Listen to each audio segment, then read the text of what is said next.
Welcome to my kitchen. আজ আমি তোমাদেরকে একটা নতুন রেসিপি করে দেখাবো। আমার তো খেতে খুব ভালো লেগেছে, আশা করছি তোমাদেরও ভালো লাগবে। দেখতে পাচ্ছ দারচিনি, লবঙ্গ, এলাচ, জায়ফল, জয়িত্রী, সাদা জিরে, স্টার আনিস, বড় এলাচ একটা, ধনে, মৌরি। প্রথমে কড়াইটা গরম করে নিয়ে ভালো করে নেড়ে চেড়ে গরম করে নেব। খুব সুন্দর একটা ধিমি একটা স্মেল যখনই উঠবে তখনই আমি কিন্তু নামিয়ে নেব। ঠান্ডা করে নিয়ে আমি ভালো করে মিহি পাউডার করে নিয়েছি। দেখতেই পাচ্ছ আমি এখানে 1.5 কেজি মতন পেঁয়াজ কেটে নিয়েছি আর 1/2 কেজি মতন টমেটো কুচিয়ে নিয়েছি। আমি এখানে প্রায় 2.5 কেজি মতন মাটন নিয়ে নিয়েছি। মাটনটাকে ভালো করে ধুয়ে নুন হলুদ মাখিয়ে ম্যারিনেট করে রেখে দেবো 1 ঘন্টার মতন।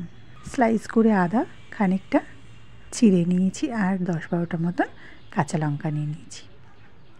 প্রথমে কড়াইতে তেল দিয়ে দেবো। 2 টেবিল স্পুন অয়েলের সঙ্গে আমি 1.5 টেবিল স্পুন মতন ঘি অ্যাড করলাম। ভালো করে গরম করে নেবো আমি অয়েল প্লাস ঘিটাকে। আমি যে 1.5 কেজি পেঁয়াজটা কেটে রেখেছিলাম সেটা কিন্তু সম্পূর্ণটাই কিন্তু দিয়ে দেবো।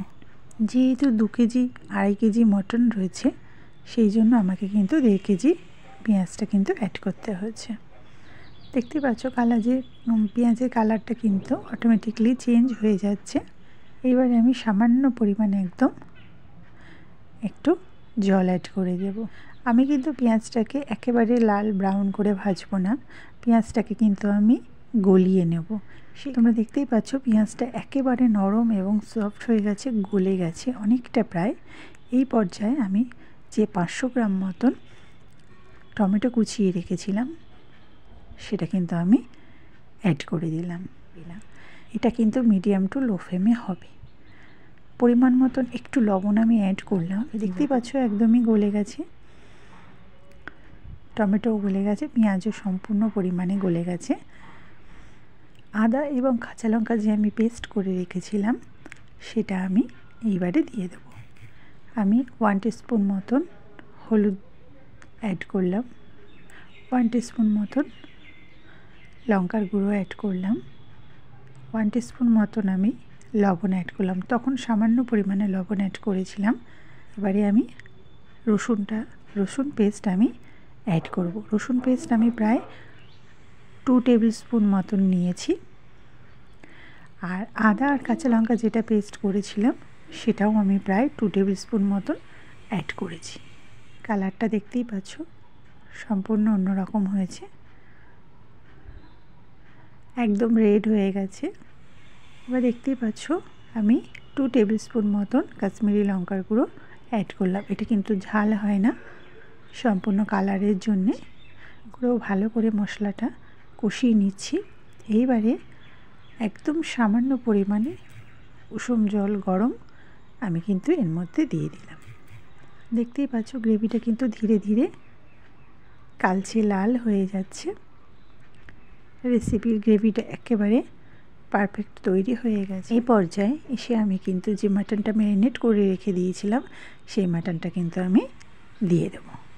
দিয়ে ভালো করে নেড়ে ছেড়ে নিয়ে তোমরা চাইলে যদি তোমাদের হাতে সময় থাকে সেক্ষেত্রে তোমরা কড়াইতে সিদ্ধ করতে পারো। আর যদি তোমাদের হাতে সময় না থাকে এর ভালো করে গ্রেভিটা নেড়ে ছেড়ে নিয়ে সামান্য পরিমাণে জল দিয়ে তোমরা কিন্তু প্রেশার কুকারে 5 থেকে 6টা সিটি মেরে দিলেই কিন্তু একেবারে রেসিপিটা রেডি হয়ে যাবে।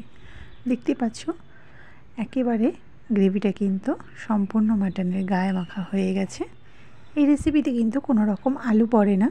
তোমরা চাইলে কিন্তু যদি তোমাদের আলু ছাড়া খেতে অসুবিধা হয় সেক্ষেত্রে কিন্তু আলুটা অ্যাড করতে পারো, তবে আমি বলবো আলুটা অ্যাড না করাই ভালো। যে মশলাটা আমি ফ্রাই করে পাউডার করে রেখেছিলাম সেই মশলাটা কিন্তু এই পর্যায়ে এসে দিয়ে দিতে হবে। এবারে মাটনটা কষানোও প্রায় হয়ে গেছে। এইবারে আমি প্রেশার কুকারে দিয়ে গরম জল দিয়ে দিলাম আমি পরিমাণ মতন। এতে কিন্তু খুব বেশি ঝোল হবে না, একদম মাখা মাখা গ্রেভি হবে। তোমরা চাইলে কিন্তু একদম মাখা মাখা নামাতে পারো, কোনো অসুবিধা নেই। দিয়ে আমি এবার 5-6টা সিটি দিয়ে নামিয়ে নিয়েছি। দেখতেই পাচ্ছ বন্ধুরা, কালারটা কিন্তু দুর্দান্ত হয়েছে। এইবারে কাস্তুরি মেথিটাকে আমি একটু হালকা ফ্রাই করে নিয়েছিলাম কড়াইতে, সেটা আমি হালকা হাতে ম্যাশ করে নিয়ে ছড়িয়ে দিলাম। এইবারে ধনে পাতা আমি ওপর থেকে গার্নিশের জন্য দিয়ে দিলাম। যে আদাটা আমি স্লাইস করে রেখেছিলাম সেই আদাটাও কিন্তু এইবারে আমি ওপর থেকে ছড়িয়ে দেবো। দিয়ে ভালো করে একটু নেড়ে ছেড়ে নেবো।